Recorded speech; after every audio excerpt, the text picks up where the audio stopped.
Alors ça y est, notre premier a fini par partir. Il faut dire qu'on s'y attendait, il était de plus en plus impopulaire. Il a risqué un vote de confiance. Bon, c'était cousu de fil blanc, puisque des partis importants avaient dès le départ annoncé qu'ils ne voteraient pas sa confiance. On savait qu'il y avait d'autres personnes qui lui étaient hostiles ou qui lui en voulaient pour différentes raisons. C'était bien mal parti, donc sans surprise, il est parti. Lui succède un nouveau premier, beaucoup plus jeune, puisqu'il n'a pas 40 ans, et un slogan publicitaire il y a quelques années disait « Seb, c'est bien ». Alors je ne sais pas si Seb va être bien ou pas. Je ne le connais pas suffisamment, même s'il est dans le circuit politique depuis déjà quelques années. À vrai dire, je n'ai aucune idée de son caractère et de sa personnalité, donc je ferai un tirage avec mon oracle des personnages pour voir ce que ça suggère. Mais d'abord, je voudrais interroger le tarot de Marseille pour voir ce qu'il peut nous dire au sujet de ce qu'il attend à son poste de premier. C'est parti.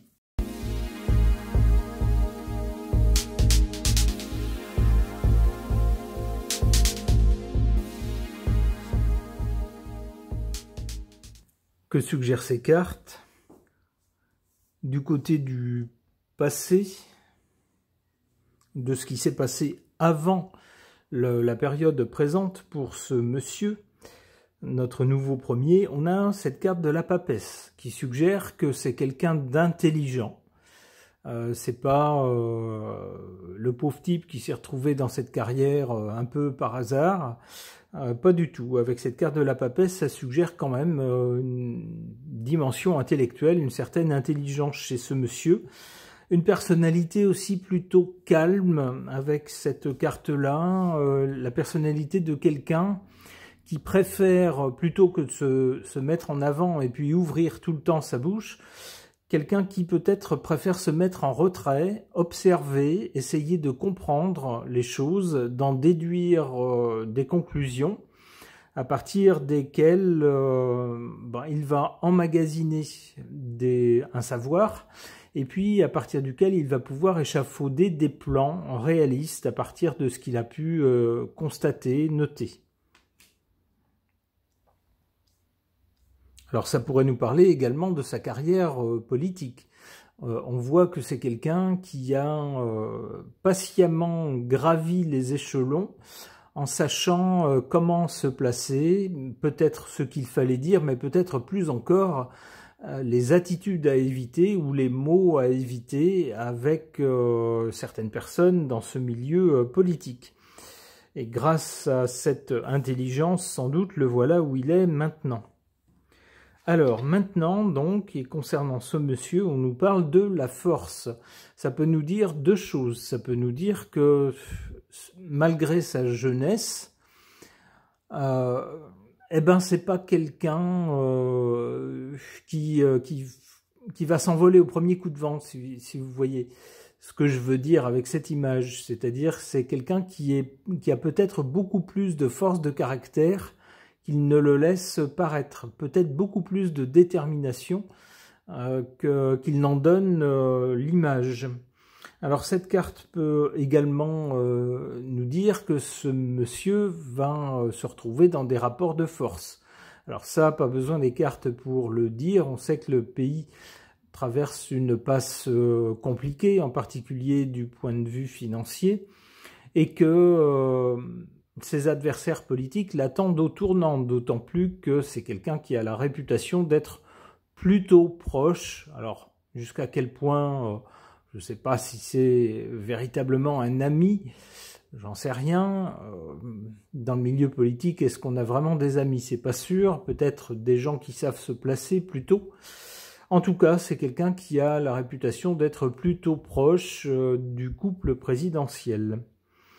Ce qui lui vaut fatalement d'être regardé un peu de travers, d'être critiqué, certains disant bah oui, forcément, c'est quelqu'un qui fait du copinage pour voilà se se récupérer un bon poste. Il avait un ministère auparavant. Le voilà maintenant premier.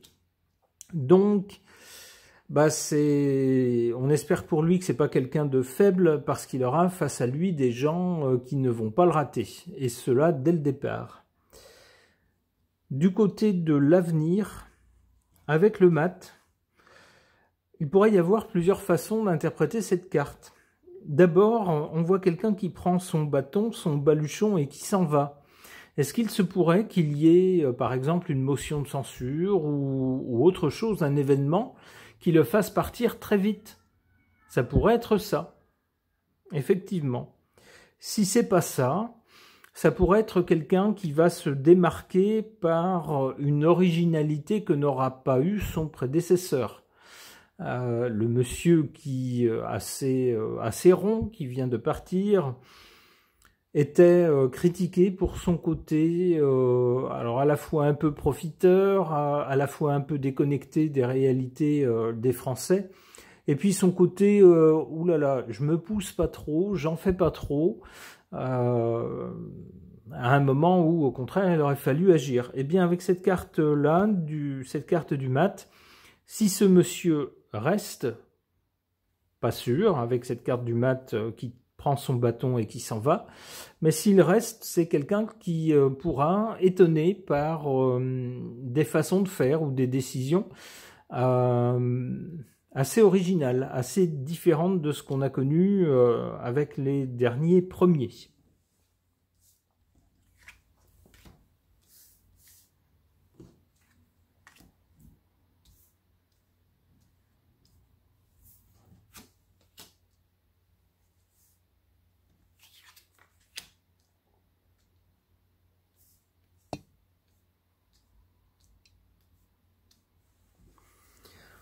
En carte favorable à ce monsieur, l'arcane sans nom, qui semble dire que si ce monsieur veut rompre avec les façons de faire de ses prédécesseurs et agir et décider autrement, à sa façon, mais d'une façon très différente de ce qu'on a connu jusque-là, eh bien, ça jouera en sa faveur. En revanche, avec cette carte de la justice en position défavorable, alors il se pourrait... avec une interprétation au premier degré que ce monsieur ait un souci avec la justice, peut-être qu'on retrouvera dans sa vie une chose qu'il a faite et qui le mettra en délicatesse avec la justice, ça peut être ça. Ça peut être aussi de façon plus large la justice, les institutions de la République. Peut-être que ce monsieur va prendre des décisions ou va annoncer vouloir prendre des décisions. On peut l'imaginer par exemple pour réduire les dépenses de l'État, des décisions qui risquent d'affecter certains organes de notre République et qui risquent de déplaire à ces organes, aux gens qui y travaillent, qui vont se dire comment, mais qu'est-ce que c'est, enfin ça va pas, non, on peut pas s'en prendre à nous, vous voyez. Donc c'est quelqu'un qui risque d'avoir les institutions de la République contre lui.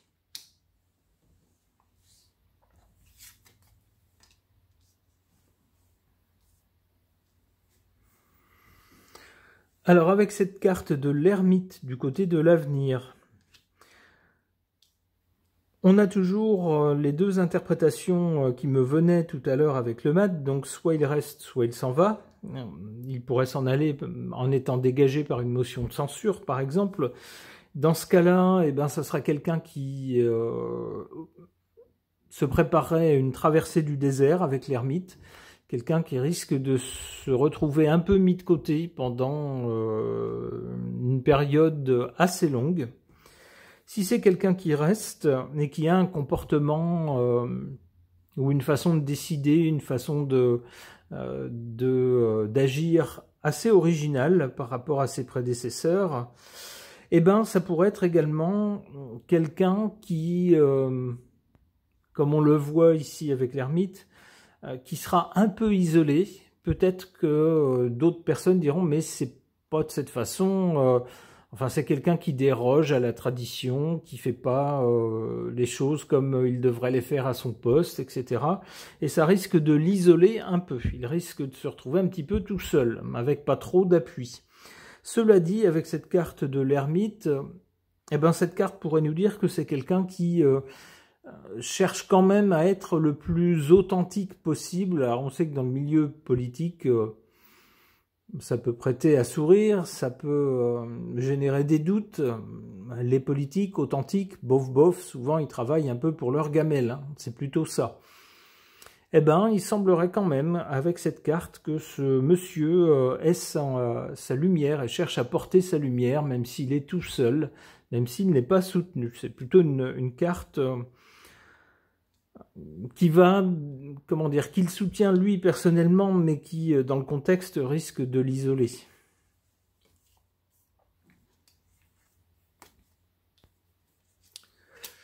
Avec la roue de fortune, on a bien un changement plus tard. Le mat, l'ermite, la roue de fortune. Alors le mat, c'est quelqu'un qui s'en va. La roue de fortune, c'est pareil, on a un changement de personnel ici. Et entre les deux, on a quelqu'un qui est tout seul. J'ai bien l'impression que ça va pas être facile pour ce monsieur. S'il reste, je m'avance peut-être, mais j'ai l'impression qu'il va pas rester très longtemps. On a quand même 2 cartes qui suggèrent le départ. Bon, tant pis.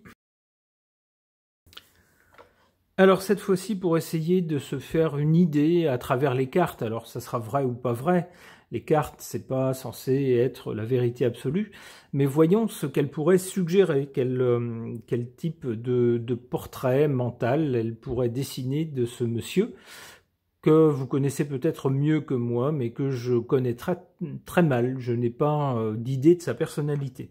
Alors, qu'est-ce que l'oracle des personnages peut nous dire de son caractère et de sa personnalité? Allons-y, c'est parti.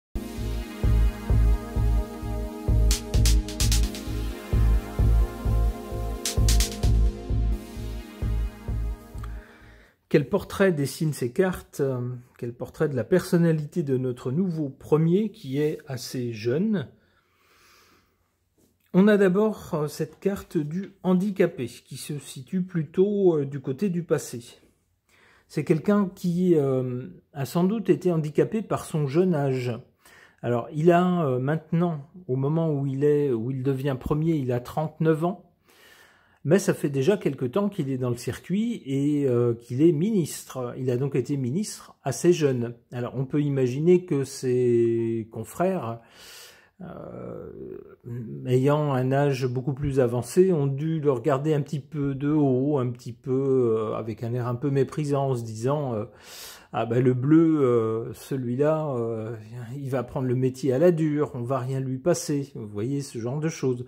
Surtout dans le milieu politique où les gens font des amabilités par devant et glissent des pots de banane par derrière. C'est un peu ce genre-là. Alors je pense que le handicap, alors à moins que ce monsieur ait un handicap que je ne connais pas, il ne semble pas avoir de handicap physique en tout cas, à ce que j'ai pu voir. Eh bien, je pense que c'est sa jeunesse qui, dans le passé, sans doute, a dû représenter un handicap. Lorsqu'il a commencé à avoir des responsabilités politiques de haut niveau. Pour le présent, on nous parle de quelqu'un de sentimental. Alors c'est plutôt une bonne chose, surtout pour quelqu'un qui est dans le milieu politique, où souvent on reproche, à juste titre, à ces gens d'être intéressés par le pouvoir et l'argent, alors surtout pour eux-mêmes, et puis tenir des propos doucereux à la population, mais dans le fond d'en avoir pas grand-chose à faire, d'être complètement insensible au sort des gens. Eh bien avec cette carte de la sentimentale, ou en l'occurrence du sentimental, eh bien on aurait quelqu'un qui serait pas, qui dans le fond ne serait pas indifférent aux souffrances des gens, aux aspirations des gens. Alors ça serait plutôt une bonne chose. On a ensuite cette carte de la personne stoïque, c'est-à-dire quelqu'un qui accepte les choses, qui ne fait pas du théâtre devant les caméras, n'en fait pas des tonnes, mais au contraire reste calme, accepte les choses telles qu'elles arrivent, telles qu'elles sont dans la vie. Eh bien, là encore, je trouve que c'est plutôt une bonne chose de la part de politiques qui parfois l'ouvrent un peu trop, en font un peu trop pour, en résultat souvent brasser de l'air. On se dit, ah ben voilà, ils ont fait de l'esbrouf, ils ont annoncé des tas de choses en fanfare, et puis finalement, le soufflet est retombé. Qu'est-ce qu'il en reste? Pas grand-chose. Eh bien, à ce genre d'attitude, je préfère quelqu'un qui parle moins, qui fasse moins d'esbrouf, mais qui avance, qui travaille et dont on peut constater, ou je l'espère, dont on pourra constater, des résultats intéressants.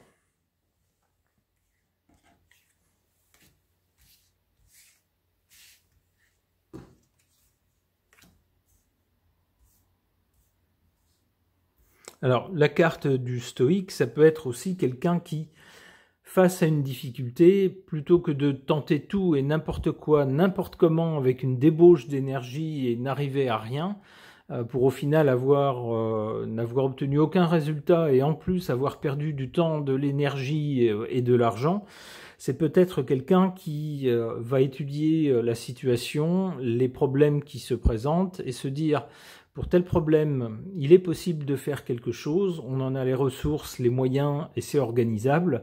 Par contre, pour tel autre problème, on n'y peut rien. On n'a pas les ressources, par exemple, ou on n'a pas la possibilité de s'organiser pour résoudre tel problème, mais en revanche, si on laisse les choses passer, on l'aura bientôt derrière nous. C'est peut-être quelqu'un qui pourrait réagir de cette façon-là, c'est-à-dire ne pas tout de suite partir en vrille et puis brasser de l'air dans tous les sens en jurant les grands dieux aux Français qu'on va faire quelque chose, et puis au final, pour s'apercevoir des mois ou des années plus tard que finalement c'était de la poudre aux yeux. Eh bien, c'est quelqu'un qui, à ce genre de comportement, va peut-être préférer ne rien faire et ne rien dire lorsqu'il n'y a rien à faire et rien à dire.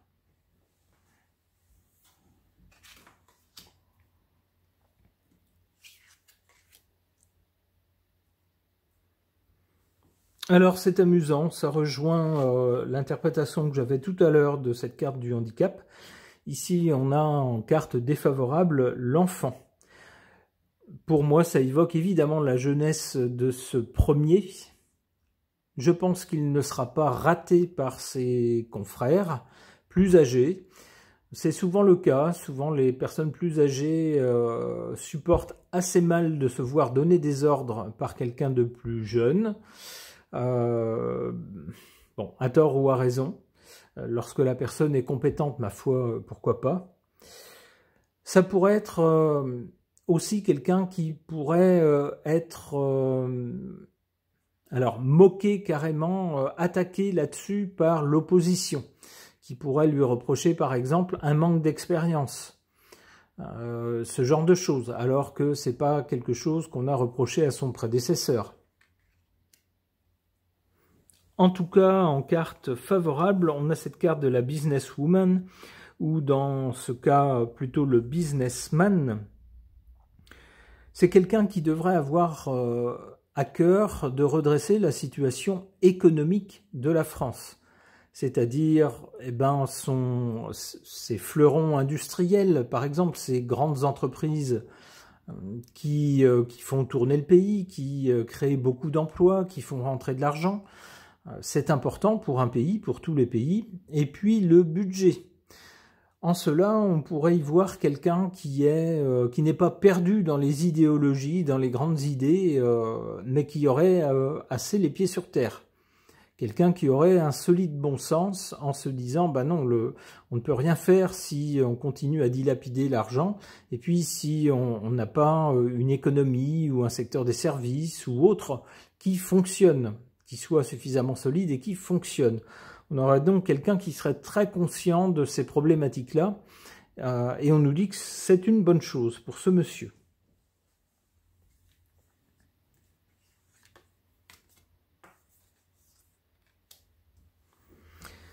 Alors la carte du conformiste, on aurait donc ici quelqu'un qui ne chercherait pas à tout prix à se valoriser en tant que personne et à se mettre sur le devant de la scène pour jouer des médias comme s'il était une star, si vous voulez. C'est quelque chose qu'on voit de plus en plus chez certains politiques qui se prennent pour des vedettes de cinéma, qui ont toujours quelque chose à dire, une petite phrase à dire pour que les médias les reprennent et puis fassent passer leurs photos, qui essayent toujours d'être aux endroits où il y a des journalistes pour faire le buzz. Sauf que c'est pas du tout ce qu'on demande à des personnes qui travaillent pour l'État français. On paye ces personnes pour faire un travail défini par la Constitution. On ne leur demande pas et on ne les paye pas non plus pour apparaître, pour faire les zouaves dans les médias. Donc, de ce point de vue-là, la carte du conformiste serait plutôt une bonne chose. Ça sera plutôt quelqu'un qui n'aurait pas cette mentalité de star.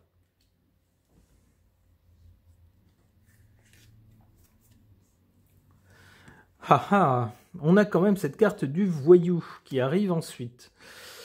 Eh bien, si les cartes étaient jusqu'à présent plutôt positives, dessinaient plutôt un portrait sympathique de ce monsieur, eh bien, avec cette carte du voyou, ça change de ton.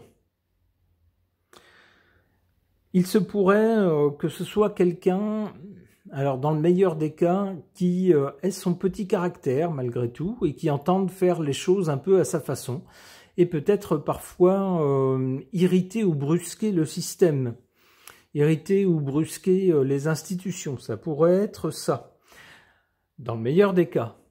Dans le pire des cas, ça serait quelqu'un qui serait pris la main dans le sac d'une malversation.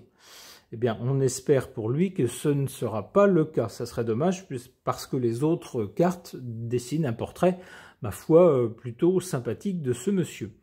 Alors, quoi qu'il arrive, je lui souhaite un mandat productif avec des succès, ce qui bénéficierait également au pays et bien sûr à tous les Français. Ce tirage est maintenant terminé. Merci de l'avoir suivi.